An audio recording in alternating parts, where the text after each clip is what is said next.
So, okay. Hey, folks, welcome back. This is Concept Pending. This is the Heroes and Villains podcast where, we discuss the kinds of things we like to make, the kind of things we like to consume in terms of like media and different like franchises and stuff. And today I have Christian and Mason here, and we're going to discuss D&D. That is to say, a little bit of the history and how it works, because neither of you have ever played, right? Nope, no. I'm a D&D virgin. Okay, all right. Not as bad as admitting to being a Rocky Horror Picture Show virgin. Yeah. Or an actual virgin. That's what I thought he was going to say, to be honest with you, and I was like, whoa! I mean, if you're not in junior high, admitting to being a virgin is not really a big deal. Yeah. True. I mean, I guess if you're 65 or something, it might raise an eyebrow, but... depends on context, I guess. Sure. Okay, so what do you guys know about D&D?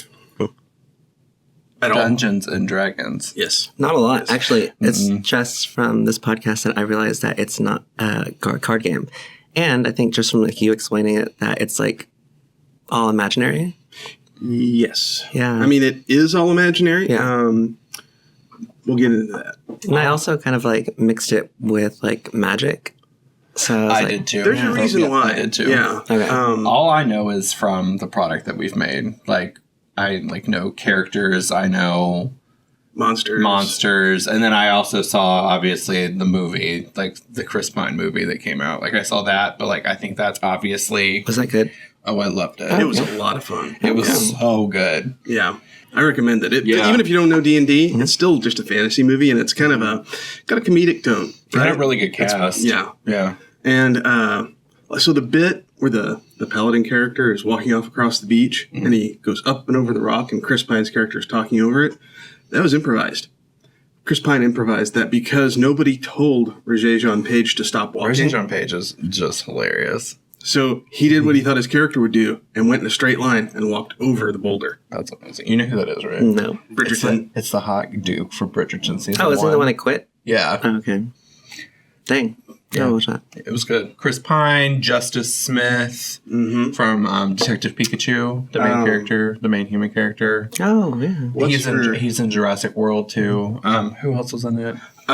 Michelle Rodriguez. Oh yeah, Michelle Rodriguez from Fast and Furious. She's hilarious. Hugh Grant. And I can't remember her name. The kid from Not Stranger Things, from It Part 1. Yeah, the redhead girl from It Part 1. She's wonderful. She's I love funny. her. Yeah. She is like a comedic genius. Yeah.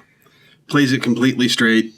But I feel like that movie means nothing to what we're talking today. I feel like the movie is like... I mean, it'll touch on it. Okay. So here's the thing.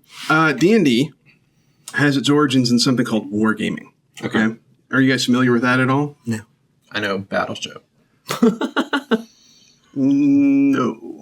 I mean, maybe in a loose sense. It's a game, so I don't know what you're saying, but sure. I mean, okay. So, as a concern, a war game originated in the 19th century in Prussia, which at that time was a separate state. Germany is actually a recent development in world history as a single country or entity. Prussia at the time was its own area and was really known for military prowess. Okay. So there was a chess-like game that had been developed and was being used kind of as a training tool for soldiers. And then a Prussian dude got a hold of it and was like, yeah, but I mean, kinda, and started adding rules and detail. And before long, what he had was little metal miniatures of soldiers and terrain that kind of matched the place where the fight was going to take place. And so it had rules that more closely modeled how reality works. Okay. So you were able to set up a fake version of the battle, a miniature version, and then play it out and try different strategies to learn what might be the best and like how terrain affects your forces and, all of that sort of thing. Okay. So is it kind of like in the movies where they have like the war rooms and they have like the people with the sticks and they're like moving? That is 100% exactly what it is. Okay, gotcha. No, I understand now. And it became popular in its own right. And fast forward to the late 60s, And there are enthusiasts who aren't necessarily affiliated with the military, although it still is taught places like West Point and whatnot. Like war games are part of the curriculum, last I heard. But there are home enthusiasts, and this is still a thing. There are hobby stores where you can go and they focus almost exclusively on things like historical wargaming. Yeah. Oh, that's cool. Mm-hmm. And you can get kits that discuss a specific battle and how to set it up and what the rules for the battle are. And then you play the two sides against each other to just kind of explore, okay, well, what if these guys did this? What if this happened? What if? So it's kind of like taking World War or like Confederate reenactments and all those reenactments, but putting it on a board game in a room. Yeah. And a little bit drier and a little bit more technical. Right? Because that makes sense. People aren't necessarily interested in playing one side or the other. They're interested in just seeing how it plays out in general. Mm-hmm. Gotcha. Yeah. Okay. So, late 60s. Lord of the Rings was actually released in like the 40s or 50s, and it was a sleeper. It didn't do great. But in the 60s, kind of when the hippie scene was nascent. I was about to say, in the 60s, peyote.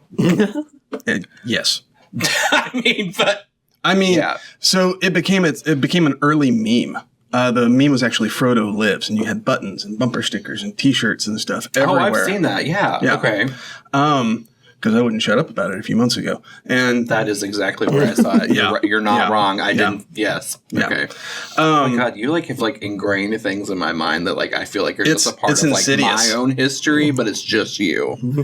It was a meme, and it became popular, and so people who were into war games also got into Lord of the Rings. Well, there are lots of battles described in Tolkien's works. Ton. And so they wanted to be able to recreate those and explore those. And so they had to start making rules for it. Well, then people started wanting to kind of make their own characters and do their own thing. Enter people like Gary Gygax, who's one of the fathers of D&D, right? So he and some other people developed a game called Chainmail, which is fantasy miniatures. But it's not based on a pre-existing franchise or anything. It's just wargaming. And then you set up your own scenarios and stuff. Good and then name. What they found. Real good name, though. Oh, yeah. Chainmail. They re-release it every couple of years with new rule sets. Not very often. It's like they take another stab at it and it kind of, But he noticed that his players were playing the same characters over and over, really getting into it and play acting. And so they started developing rules to do that some more for fun. And that's where D&D comes from. Okay. So is he where it became more of the fantastical realm of things and not... That's kind of the inflection point where it's no longer... military. Right. Because it becomes fantasy because basically someone saw Lord of the Rings, saw wargaming, was like, well, that's awesome. Let's Reese's Peanut Butter Cup this shit and put them together. And eventually they found that people were really interested in playing characters. Because another thing is because it's fantasy, right? You have characters like Legolas and Aragorn and Gimli and whatnot. Mm-hmm. But they're so much more powerful and so much stronger than other characters that they actually created, a new rank called superhero in the game. And so D&D characters are, one way that people refer to them is as superheroic fantasy. Because your character, even at a beginning kind of state, is more powerful than another mage. Yeah. Where would people get the rules for these? In a time that was not So, yeah. That's a good question. This all started up around Lake Geneva, Wisconsin, initially. And there were some other people involved. There were mailing lists and things like that. And Snap mail. Another person who started in on this was a guy named Dave Arneson, who created the first setting called Blackmore, which again, you can still heard of that as well. You can still buy. You can still purchase setting rules for it because it's agnostic in that it doesn't rely on a single rule set. Mm-hmm. So they've published it for different role-playing games. Okay. So D&D is really the genesis of the role-playing game as we understand it now. Okay. And that goes for the tabletop games like D&D, but it also goes for video and computer games. So things like Fallout and Morrowind or just the Elder Scrolls in general, right? They all get a lot of their foundation from D&D. They have statistics that describe strength, agility, hardiness, like constitution. They have different abilities and weapons and things that you can outfit your character with. These are all things that come from D&D and have been filtered through different lenses and applied different things over time. D&D was the genesis, and then it started to get popular because Gary Gygax started publishing it, right? And this was in the early 70s, it'd be 74 when they first actually published it. Before that, they were kind of playing it with friends and passing it around, and eventually so he was like, well, we can make money doing this. So they did it, you know? Capitalism. Well, I was about to ask, like, who owns the rights of it and everything? I mean, Well, it's Hasbro now, isn't it? it is. Yeah. Oh. Yeah. Hasbro owns Wizards of the Coast, which bought D&D in the late 90s. Up until the late 90s, it was the same company that founded it, TSR, right? So it spreads. It actually has kind of a slow start, but once it catches on and people start understanding what it is, it starts to take off. This is before the internet, right? Slow So burn. not everybody has access to it, but people hear about it. Okay, so in the Southwest, I think Arizona, there's a company called Buffalo Games that the founder had heard of D&D, had heard a description of it, and was really interested in trying it. Finally gets his hands on it, doesn't like the rules. So he makes his own version called Tunnels and Trolls. There are this is where the whole RPG space starts to kind of branch. Yeah. Right? As people go, either they say, well, D&D is a cool idea, but I don't like the way it's done. Or they look at it and they say, this is awesome, but I want to be able to do like a horror movie or something, not just D&D. Yeah. Right? One of the oldest role-playing games, which is, second generation, because D&D is first generation, is called Call of Cthulhu. Mm-hmm. Okay? And it's been in existence for like 40 years, almost as long as D&D. Almost 50 years now. So Call of Cthulhu also, for a long time, I'm not sure if this is still the case, but for a long time was the most popular tabletop role-playing game in Japan. It never really caught on. D&D didn't in Japan. That may have changed in recent years. Yeah. But additionally, in Norway, I believe it was, gamers there looked at the rules for D&D and were like, I don't really like this. And so somebody was in the United States on business in kind of the gaming space and was staying with Greg Stafford, specifically one of the people who owned Chaosium, which published Call of Cthulhu. And he thought that the rules that Call of Cthulhu used were more sophisticated, and so he used a copy of that to create a game in Norway called Drakar och Demoner, so Dragons and Demons. And that is still being sold today and was just re-released in the U.S. in an English edition called Dragonbane. So, if you actually ever get a look at all the types of stuff in the role-playing game space, it's crazy. Almost anything you can imagine you can do, there's a rule set for it at this point. You can do superheroes, you can do science fiction, you can do spies, you can do, everything. Okay? And then there are different flavors of all this stuff, right?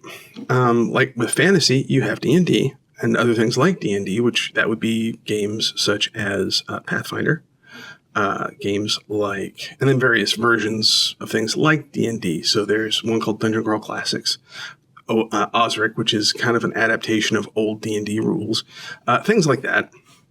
And then you have fantasy games where they start trying to emulate or offer versions of things. Like there's a company called Evil Hat Press, which is actually a fairly successful game publishing company, that a couple of years ago released a game called Thirsty Sword Lesbians. Okay. It's actually pretty popular and has a good reputation for being fun and easy to pick up. So that's kind of an overview of that. From a business standpoint, what do they sell us? They what? What does Hasbro sell us, to play the game? It's like... So mostly now, they sell saying. us books. Okay. Okay, that's the main thing you use. They are trying to move to a digital delivery system where they sell you access to a website that has the rules on it. And you have to print it yourself? No. Oh. You basically pay a subscription, and then you access the rules online. So instead of having paper rules when the game master has the paper rules, there's a laptop then instead. Okay. Yeah. That's what they're kind of trying to move to. The game master is the same as Dungeon Master, right? Correct. That's what I meant. Correct. Okay. Dungeon Master is a specific term for D&D and D&D clones, and Game Master is more general. Okay. The reason I said Game Master is because I've watched YouTube channels of people playing their own campaigns of D&D, but it's not D&D. Well, and it's like, that's another thing, is because sometimes some of these things can get kind of squishy as to who owns it. So people will use the term like game master to just be like, well, I don't want to have any trouble at all. Yeah, that makes sense. Yeah. And then, people will also discuss and argue about, well, what's the proper term? What does it mean? Like, I don't like the word master in the description of what I do. Yeah. So I'd rather be called a referee, or I'd rather be called a storyteller, or, that's fine. So, that's whatever. So, like, if I went to Target, I could buy the book currently for yes, Dungeons maybe. and Dragons, possibly. They might carry it, yeah. But, like, if I went to a store to buy Dungeons and Dragons, all I would be able to buy is a book to play it. It wouldn't be, like, dice or, like, a setting table. Well, they do offer all of that stuff now. For a long time, they didn't. One of the things about the role-playing space is because of the nature of it, especially early on, there is a really strong DIY aesthetic that runs through it. So Dungeons and Dragons publishes their own setting. Right. So you know how Lord of the Rings has kind of a shared world and mythology and all this stuff, right? Star Wars does, the Marvel movies do. So a role-playing game often will include that as a part of its setting, okay?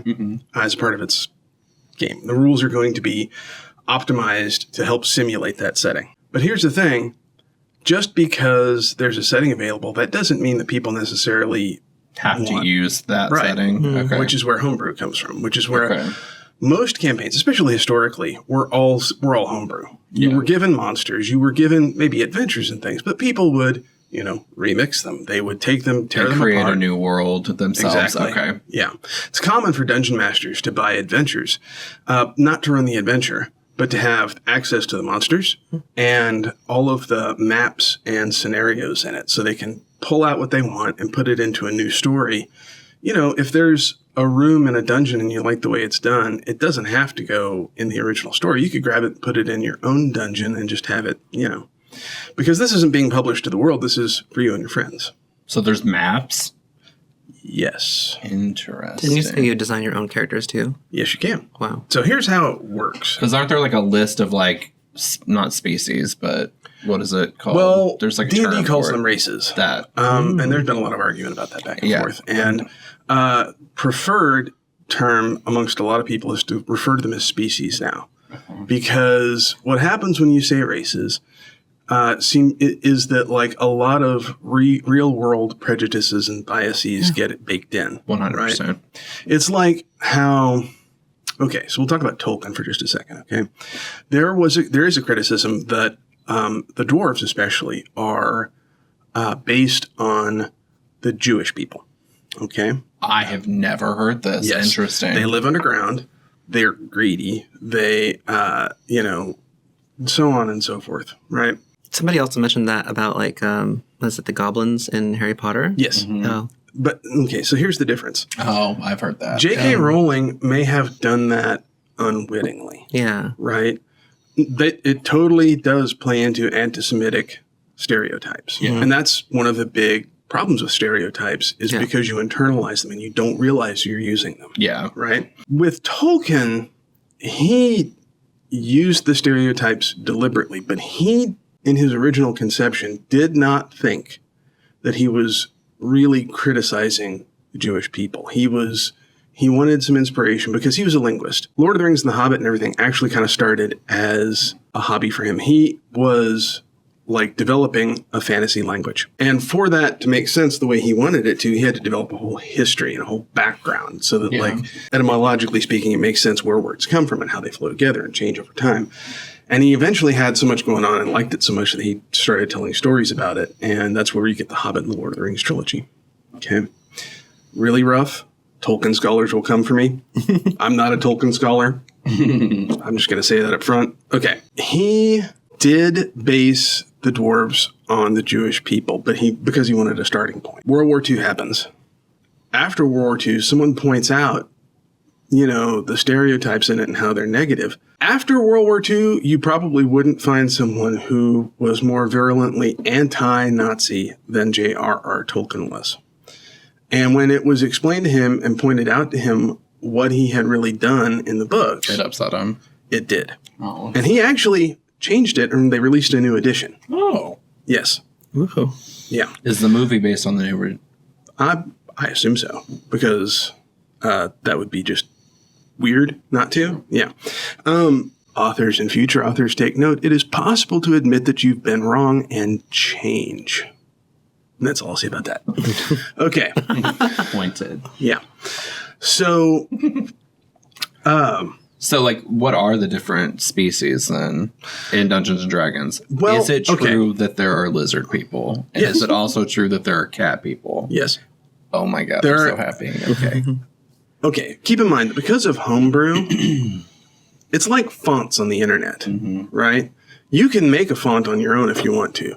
The bar for creation is low. So there are so many races and versions of different like species and whatnot that like we can't actually have an accurate number. Yeah.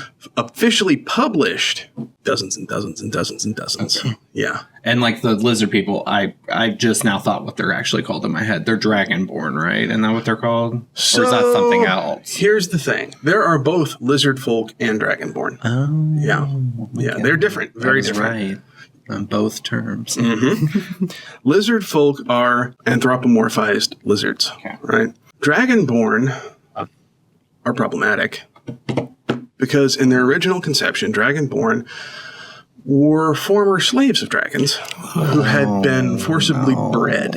Yes, I don't like it. No, they've walked that back, and they're Okay. That's one of the things they're kind of like altering because it's modern understandings of these things are. They such wrote that down initially? well in like the 80s and 90s. That like 30 seems years ago. problematic for the 80s and 90s too. It's totally recent, yeah. Well, but like, I'm not excusing it, but what I'm saying is like, there was not the kind of public pressure or attention on it that there is now. Gotcha. And more broadly, the conception of those things was not what we would have agreed with. Most people in that time period, if you spoke with them about these things, would have said something that would make you just For sure. agog, right? Okay, so... What are the cat people called? Sorry. no, they're called tabaxi. Yes. Yeah, they're fun. That's what I want to be. The way D&D works as a game. Okay, you guys, I'm going to try and cite my sources. Okay, so this is an explanation that I read in Champions 4th edition, which is a superhero role-playing game, which was published in the late 80s, early 90s. Okay, there's like a 6th or 7th edition now, but And was that published by Dungeons and Dragons? no, it was not. It was published by a company called Iron Crown Entertainment back in the day. And I can't remember the author's names. It was like 3 or 4 people. But basically, their explanation of role-playing games, their elevator pitch is this.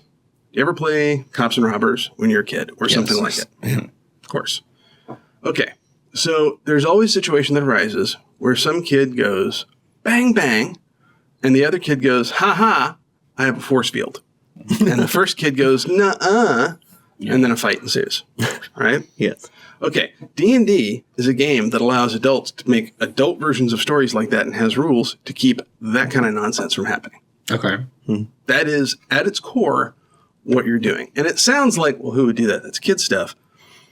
It's incredibly engaging. There is a video circulating right now. I'm citing a source again. Deborah Ann Woll, who is an actress who was on Daredevil and True Blood, things like that. Okay, she's also a celebrity dungeon master. She's done several projects that are excellent. On Daredevil, was she the secretary? Karen Page, yes, sir. Yes, I love her. Okay. She's wonderful. Yeah. She's coming back, right? I think so. Yeah, she was on the stage at. Okay, sorry. So, I didn't know she was a dungeon master. I she loved is. that. I'll send you a link for her. I'll send you a Okay. link. She's really fun. She's pretty good at it. So she was just on John Bernthal's podcast, and she's explaining what it is. He's kind of asking, he's like, well, I know you like to play it, and he doesn't know anything about it. Her solution was to be like, well, you want to play real quick? And he's like, right now? And she goes, yeah, right now. And he's like, we don't need dice or books or anything. You just, But Well, because I did bring dice. Because what I was about to say is I didn't think you could play it real quick. I thought it was a lengthy. oh, it can be. Yeah. Okay. But you can I like that you carry it in a sock. do what? I like that you carry it in a sock. I know. Well- I literally was giving him shit about that earlier because we literally have made Like a bag. dice carrying. But like I've had bags. this for a while, and I toss it in my bag as like this is my, I'm just going somewhere in case I need dice. Yes, in case I need dice. Bag, and I don't care what happens to it because it's Yeah. Yeah. so. Like, a couple of things. The dice that you usually use, there are 7. A D4. Oh yes, that would be this bad Larry. What is this one? It's a D10. Yep. Okay. So the dice you usually use, there are 7 of them at least. Okay. So you've got D6, which is the one everyone's used to, except they're usually used to them being white with black pips. Yep. Okay. A D4, which is 4-sided die. D8, a D12, 2 different D10. Okay. So these are used to be able to roll percentage, or just to roll 1 through 10. Okay. On this, all universally pretty much, a 0 is a 10. Okay. Okay. And then famous D20. What makes it a D? Dice. Oh.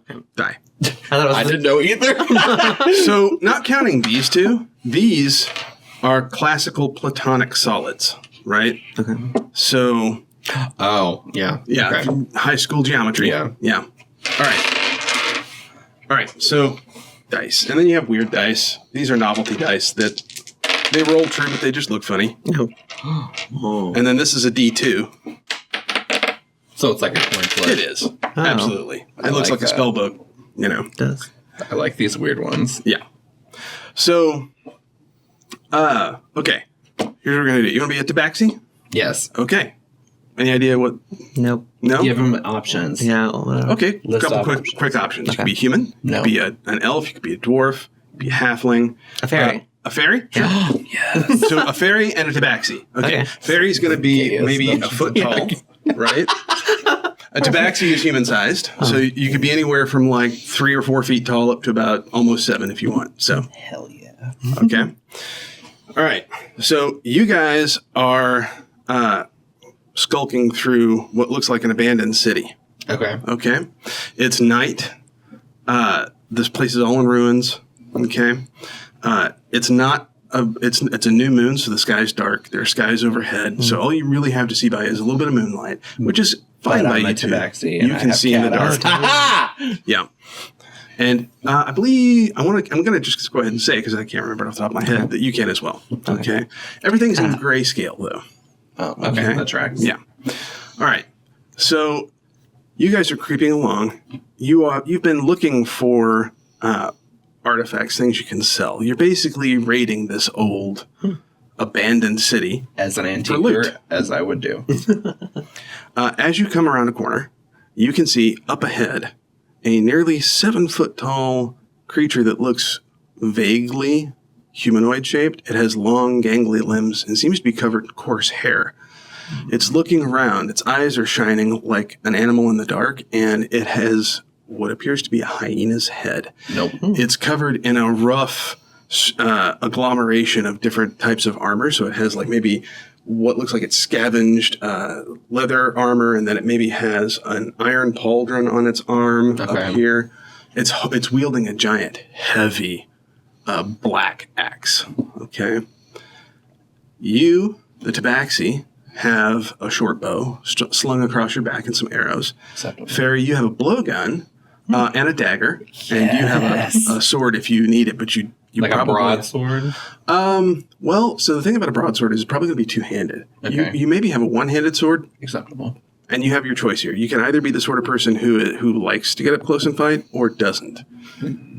If you kind of prefer to stay away, you're going to be faster, more nimble, closer up, and be stronger. I was going to say I'm more dexterous Then as a you cat. might not really be cool with going toe-to-toe with something like this, because it's not just tall and gangly. It's shaped funny. So it has like massive, wide shoulders and arms that aren't sticks, but are spindly compared to its body. And it tapers down to a really thin waist, and it has the kind of legs that a dog or an animal has that kind of, and it, yeah. Oh, yes. Okay, Yeah. I get what you're saying. Stop licking yourself. As a tabaxi, can I just be like, hey, Exactly. hey, other animal born, hello. Yes. And it stops what it's doing, and like its head whips around and locks onto your location, this is and a you bad can see, decision. even I in the apologize. dark, even at this distance, a thin line of drool out of the corner of its mouth. And it He may not be able to control that. Leave him alone. starts gibbering gibbering. and stumbles towards you. It's gibbering. He's drunk. Is that like talking? And as it's moving towards you, the gibbering gets louder, and it sounds more and more like a hyena's laughing, but maybe a little more structured, like language. And it's starting to run. And every so often it goes down on one of its arms on runs on all fours, but it's still carrying its axe in the other arm. Well, this is problematic. You have a split second to decide what you're going to do. I pick the fairy up and I throw it at it. I have my force still on. Okay. Well, no. So- Wait, pause. I do have a question. Do you have wings? Does he have Yes. wings? Yes. So, like he can Bangs. fly. He can away. fly. I'm very mischievous, like Tinkerbell. That's fair. So you can fly, and I'm just fast. Yeah. You actually have a few spells you could cast as Oh, well. okay. You have a minor illusion spell, which allows you to basically make either simple moving images or sounds or still images, right? You cannot make an interactive illusion that moves and makes noise and seems like something like that. But you could either make kind of a still image or moving image or a sound. Okay. Where do people where would you have known that? Like what your That is in whatever book you're referencing for the fairy. Okay. Okay. So there's a section for each race that kind of explains how that race works, the options they have available. Okay. Yeah. Okay. Didn't I already make the first move? I mean, we're not in combat yet. Okay. This is combat is about Combat's to begin. move is move based, right? So here's Okay. what we're going to do. We're all going to roll a d20. Okay. Is this for perception? No. Okay. This is for initiative. So Yes. combat begins. Okay. Pick it up. And you're Are going to you roll. playing as Hyena Man? I am. Damn it. It's a pretty good roll, sir.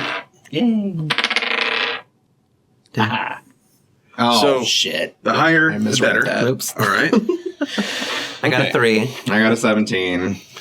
So The hyena got an 18. Yep.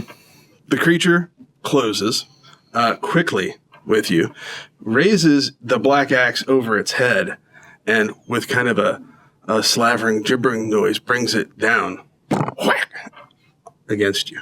Against me? Well, yeah, and it's going to roll 16. It probably, I'm going to say based on strength, would have like a +2, so it's an 18.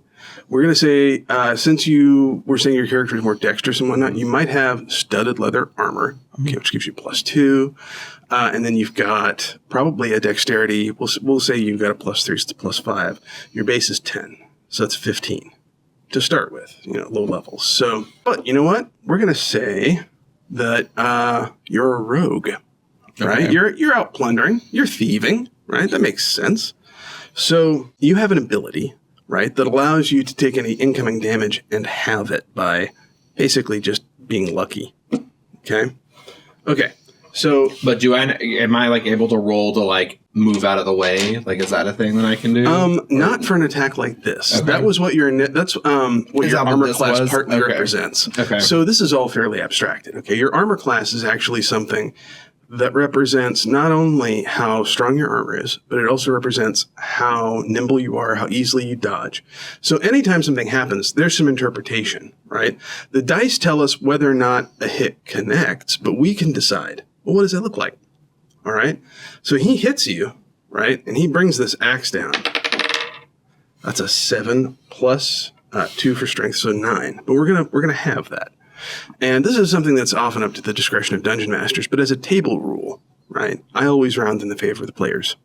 Okay? So 9 divided by 2 is 4.5, so round in your favor, so that's 4 points of damage. That hurt. Okay? This and axe, how much damage can I take? well, we're going to say if you have an ability like that as a rogue, you're probably at 3rd or 4th level, so I'm going to say you could probably take 12 or 14 points of damage.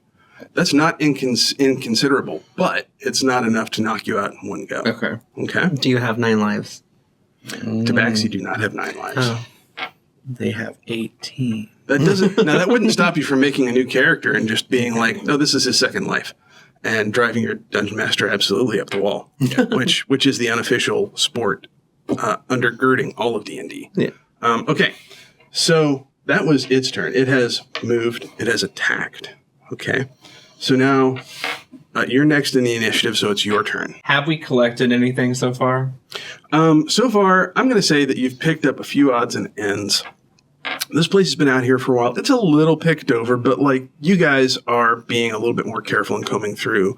It's also rumored to be haunted, so people don't necessarily like coming here. But you Gotcha. guys are like, we're broke. What do we care? Right? You go and you have found like an urn of some sort. You've found some mugs that are made of some sort of metal. in the dark, it's hard to tell. You're guessing it's either like a silver. It might be a gold, but you don't think so. It's not that heavy. And then you have found some little carvings, like some pocket-sized carvings of different like creatures and maybe some gods and goddesses and things. Nothing that you think is magical, and nothing that you think is a weapon. Okay. Well, that Stuff that you thought you could sell. True. Can I climb well? Oh, yes. Okay, I climb the nearest tree. Okay. So, you have an option. Mm-hmm. Well, there's not a tree nearby. Okay, You're in an alley. You can climb same thing. You can Okay. climb like a building as though it were a tree because you have claws. Yeah, Right? that was what I was thinking, this building. Okay. So, if you're not attacking, Mm-hmm. you're going to be doing basically a withdrawal maneuver. You're going to be backing away Mm-hmm. from this guy. But you're guarding yourself at the same time so he can't just hit you. Yeah. Okay. If you were just running, he would be able to try me and in the strike back. you. Yeah. Yes. Okay. So climbing up a wall, you move at half your normal speed, which would be 30 feet. Okay. So your speed now is 15 feet. But 15 feet straight up in the air isn't bad, Yeah. right? Okay. So you climb up and you're on top of a building now. Okay. And he is snarling and howling. Well, yeah, because he doesn't look like the type that can climb. He's looking around and frustrated, very visibly. Okay. So that was your turn. All right. Can I yell at him? Oh, yeah. What the hell? We're trying to be your friend. Yeah. Okay. Christian, Yes. what does your fairy do? What does blowgun do? Blowgun is a tube, and you have about 6 or 7 darts in your pocket, and you put it in, and Oh, okay. yeah, they don't do a lot of damage, but Oh, I was about to say, can you knock it out, put it to sleep? we can say you have some poison. If you would prefer it to be something to knock characters out instead of kill them, yeah. Can I just aim for his brain through his ear? So you can. That's going to increase the difficulty quite a bit. So go ahead and roll your d20. I'm over here trying to make friends, and he's like, we're just going to kill him. No. Honestly, the fairies I've played with, the people playing fairies, yeah, that totally worked. That's We've got scans. issues. No, dude. Okay, that is not enough to 11. beat his armor class and also actually, You just hit his ear. Dang, You he's pissed pierced now. his ear. He's like, I didn't want that earring. you know what we're going to say? Yeah, exactly. It splits his ear. But it doesn't look like he's hurt at all. He's Okay. got a little tear in it now like an alley cat. Abandoned ship. But again, you're not right next to him, and you're floating, you're flying in the air, you're kind of hovering there. So you still have a chance to move if you want to get further away. I'm making a suggestion. Okay, let's get further away. We're going to get to the Are you going to fly up to where I am? the perched on the abandoned wall? building that's across from where you're. Oh, okay, fair. We'll say that one's about 20 feet up in the air, but you have a flight speed of 30 feet, so you just Okay. zip right up there. Okay. Now I need both of you to make perception checks. Yeah, it's a bad check, Yeah. but I feel it in my bones. Okay. So go ahead and roll. Shit. Got a 9. Okay. I got Is that a a 6? 1. I don't know. That's a 6. That's 6. the dot is on the bottom. I'm So- not pleased with mine. The 6 is not really great. No. Better than 1. Yeah. We're going to say that you have maybe a +2, so that's an 8. So you're looking at this guy down there and you're just thankful that you got away from him, right? Yeah. I'm still trying to befriend him, aren't I? No, that's not what this means. This means that there's something big you didn't notice. So there are lots of ways to play this. A critical failure, right? Or a critical success. If you roll the most you can possibly roll by rolling a 20, or if you roll the least by rolling a 1, right? Lots of people play it as being swingy. You know how Indiana Jones in a movie will be about to win and then something happens Yeah. and suddenly he's losing? Yeah. It creates that kind of dynamic in the game. Okay? Not losing. Right. Well, and you're Right. not losing Yeah. either. So you don't notice this in time to do any good. Okay? But right behind your tabaxi friend, on the roof, you see a dark shape something rise was up back and there. turn towards him, and the eyes shine just like the other one. And you realize there's another one of those things up But on how the did we roof. get up on the roof? I mean, they were here The before elevator. you, maybe. True. There's not an elevator in this abandoned ass city. Yeah, it was. Maybe a dumbwaiter? I don't know. I mean, you could have a magical elevator for sure. So what you're saying is I'm screwed. Cool. Well, I mean, it's going to attack you and you don't know it's there. Yeah. Yeah. So it's going to get what's called advantage on the roll. So it rolls 2 and takes the higher result. neither of which is very good. Got a 10 and established earlier you have a 15, so even with a bonus 2 from its strength, that's a 13, which is not enough. It like swings at you, and it like is like making the same kind of gibbering, slavering noises, like drooling and whatnot. And you have just a split second, you hear a foot scrape on the ground, and I have an idea of what I want to do. Well, you spend just enough that it misses you. Okay. Okay. I now know what I want to do. All right. Now we're back up to the beginning, so it is your turn again. I would like to jump from my building to the other building across the alley. Excellent. That is going to be what's called an athletics check. Okay. So I need you to roll a d20. I hope you warmed up. Okay. I did. It's a flat-footed jump, but you're in an alley, so they're closer together. 19. Oh, that is excellent. So here's what happens. You, instead of attacking, again, you withdraw, right? You back up and you jump. Not a running jump, a flat-footed jump. So it's a portion of your strength score, right? Okay. But it's an alley in a very old pre-medieval style city, so they're really close. Elevator. So like you jump and it's about another 5 or 6 feet up, and you grab it and hoist yourself over the wall, and now you're standing next to your friend. Okay. And there are 2 of these things like calling, and you can see like bobbing down the street towards your location more of the eyes. Please tell me you looked behind us on this freaking roof. This one had a faint light. That's how the game works. Okay. Okay. Yeah, I like it. That's kind of fun. Yeah, I it like is fun. playing imagination. Yeah. Yeah. And so like the game it's not always combat. Sometimes it's exploration. Like there are traps like Indiana Jones, right? There are, magic spells, and it's like it runs the whole gamut. It can be like Conan the Barbarian, or it can be like Star Wars, or it can be like there's some kind of like end game that we're trying to get to, right? Like it usually is some kind of quest or some kind of it's more something. open-ended than that. Think of it, so a lot of people get hung up on the notion of trying to win a role-playing game. You don't win a role-playing game, right? Well, it's all about the storytelling. Yeah, right? if you guys are having fun, you win. That's the whole point. You're trying to tell a story to one another and make each other happy. No. Yeah. Right? Didn't you say that once that the longest game you've played was like 6 years? Something like that, yeah. Oh my gosh. Yeah. Yeah, I know campaigns can go a long time. They really can. But, they can also go short, right? Like in this one, we died. Well, you didn't die. You got smacked once, and then you got the hell out of the way. Yeah, even though you tried to like abandon ship like twice. That was both You abandoned ship too. once. I tried to kill him. True. Horribly. But like games like Critical Role, right? Those run for years at a time. Yeah. Right? And then each of their episodes is like 3 hours long. But then there are other live stream games, like one called Dimension 20, right? Which is basically a group of comedians and sketch comics who play role-playing games on a service called Dropout. And their campaigns are between 1 and 4 sessions long, about 3 hours each. So there's a lot there. It's one of those hobbies that if you like the play and you're interested in really trying it out, there is some version of it that is going to be your thing. Why are there so many like varied dice? So there's a phenomenon called the dice goblin, which I happen to be one, Oh. where you are out and about and you see shiny, interesting dice and you buy them. Oh. Do you need them?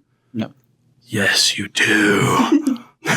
Well, I think, were you asking more of like, what is the point? Yeah, like, what's the point? What are the points of the other ones that we didn't use at all? Yeah. So Okay. like, what is the pyramid, the D4? So, like, what do you do with the D4? We can discuss that real quick. It has to do with odds and the distribution of numbers and chance. Okay. So if you roll 1 die, it has a pretty flat chance of different numbers coming up. If I roll just this D20, there is an equal chance of each of these numbers coming up. Okay. And obviously it has a range of 1 to 20. Okay. So that is to allow you to create like a limit on the numbers that are available. Okay. So for example, a dagger in D&D tends to be 1d4 of damage. Okay. Oh. That means that if everything goes right, and You could do roll 4 the best- damage. exactly, Okay. plus whatever bonuses you might have. Okay. Okay. a great axe can do a D12. Gotcha. Okay. So Addition- different weapon types then have different types of die Yes. from a damage standpoint. Right. And then that makes different sense. classes, which is kind of like your profession in games. So thief is a class, basically. Fighter, barbarian, those sorts of things, right? I say thief, that is the old. That's how you can tell how old I am, is that that used to be what it's called. They're called rogues now. So their hit points, the amount of damage they can take, they get more at every level, and it's dictated by die type. And yeah, so tougher professions, like a barbarian's considered pretty tough. A wizard's is considered not. Barbarian's die type is either a D10 or a D12. And then I want to say a wizard's is a D6. So, okay, question for you.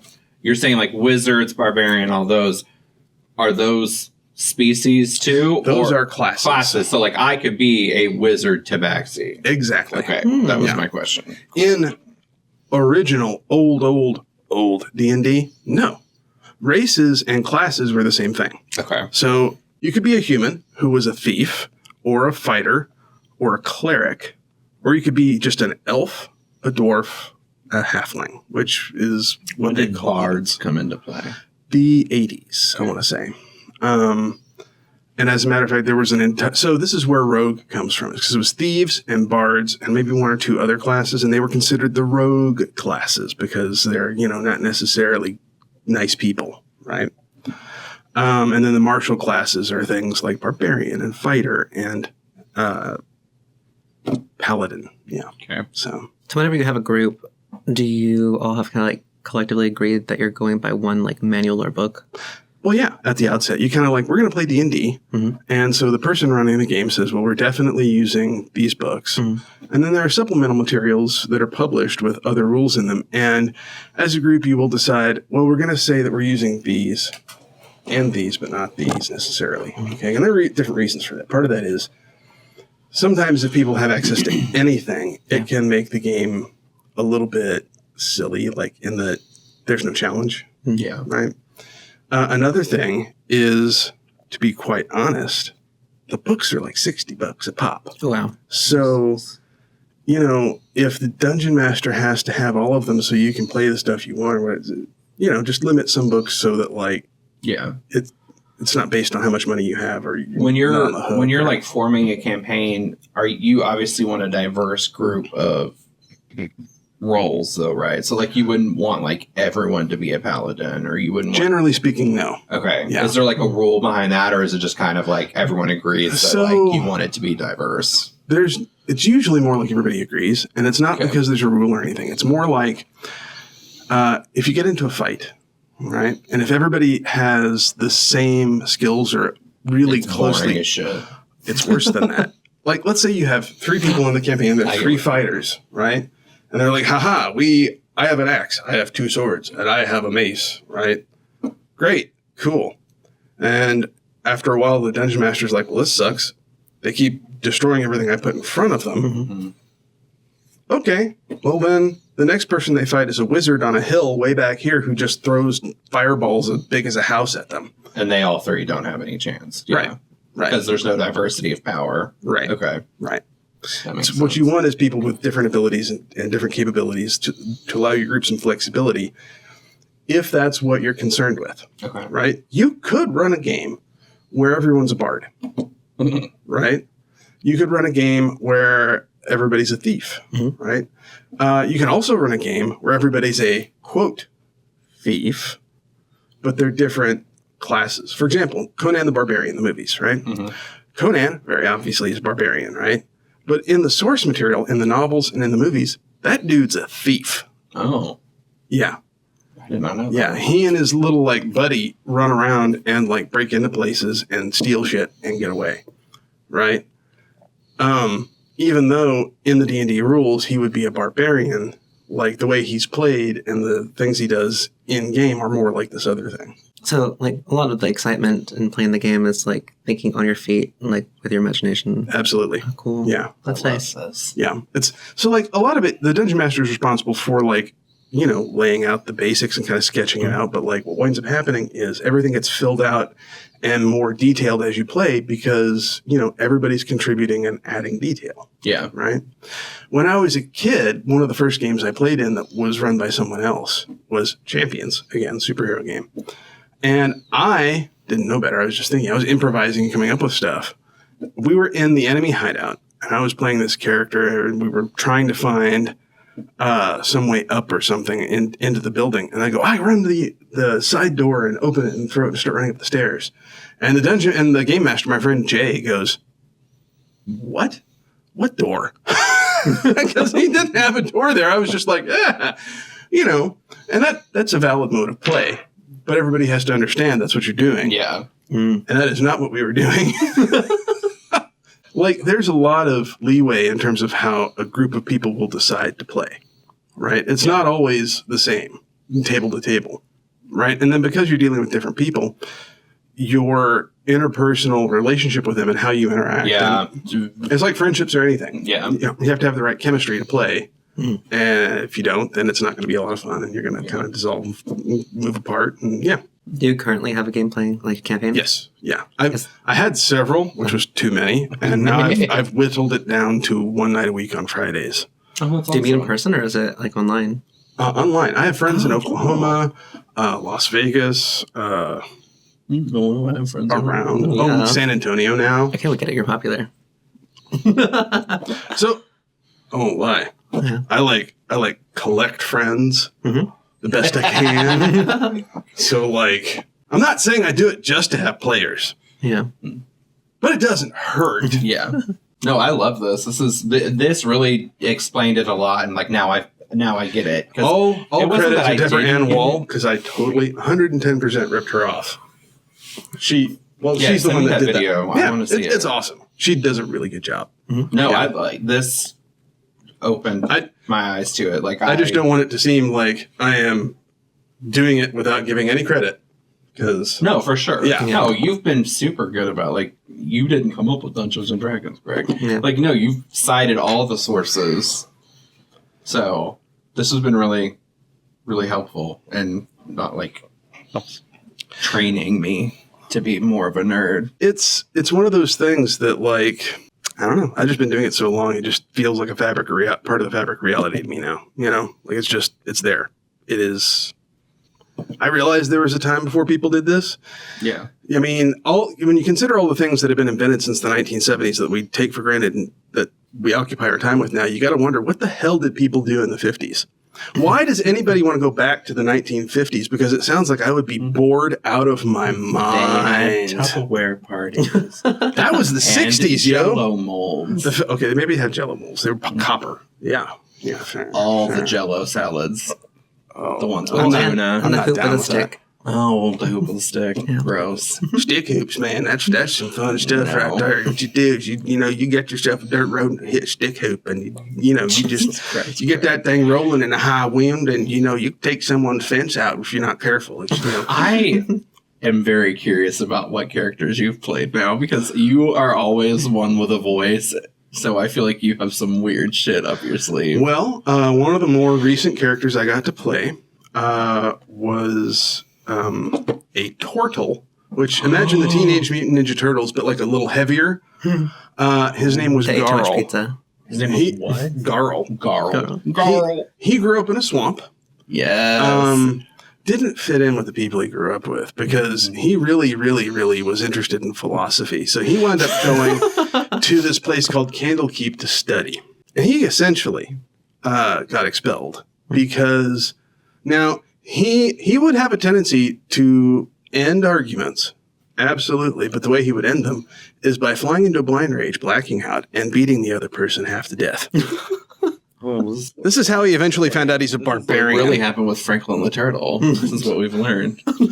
So he, once he became an adventurer barbarian, he decided A barbarian turtle? a philosopher barbarian turtle. Love it. He started developing an interest in cuisine and the culinary arts. But because he grew up in a swamp in the middle of nowhere and he's a turtle, his tastes are So far. strange.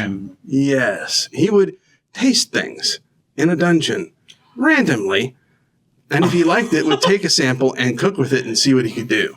It's like Is this the one that had the accent? The Creole Cajun? Oh no, that was a non-player character. That was Anton. Oh, Anton, He was a small alligator human who was orange and had a big floppy straw hat and green overalls. And he would talk like this, y'all. Yeah. Y'all. I take him back and feed y'all. Come on. We're going. Like miniature Short King Gambit. Yeah. Oh. He had this stuff that was okay. So he ran a fan boat service in this other swamp, right? It's in a place called the Feywild. So it's like fairyland, basically. It's a little bit more magical, a little bit weirder, a little bit more storybook, right? And so he had a fan boat service in this swamp, which is why he's Cajun. It's a fan boat. Haha. Sure. Makes sense. Yeah.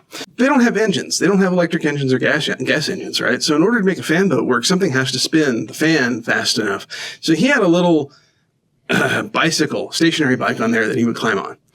And the way that he would get the fan going fast enough is he would drink this stuff out of a jar that he made himself. And then his feet, and you'd go skimming across the water like a fan boat. Yeah. I love it. Yeah. It's very inventive. If I actually thought carefully about that stuff, I wouldn't do it because it has the potential to completely wreck a campaign. Because if the players get their hands on it and have a supply of it, then like because automatically, if I was in that campaign, they did. How much? The very next day, they like much? Used it to get out of trouble the next day. Okay. Yeah. Dang. Yeah. I love that. I feel like the listeners need to like name our characters. Oh, yeah. Yeah. Let us know what our names are. Tabaxi character. What's my cat's Your Tabaxi rogue and your fairy rogue, I assume. Yeah. We need to know. Absolutely. Well, thanks, Greg. This is awesome. You guys are welcome. This is I'm way always cooler happy than to I talk thought to you. I felt like I was going to love it. Like, I just knew It's I was fun. going to, yeah. I knew nothing I mean, if you about guys ever actually want to play, let me know. I'm always got a way to, make space or get you in on a game or whatever. Because we can play online. It's flexible. Friday nights we play from like 8:30 until 10 or 11. So Cool.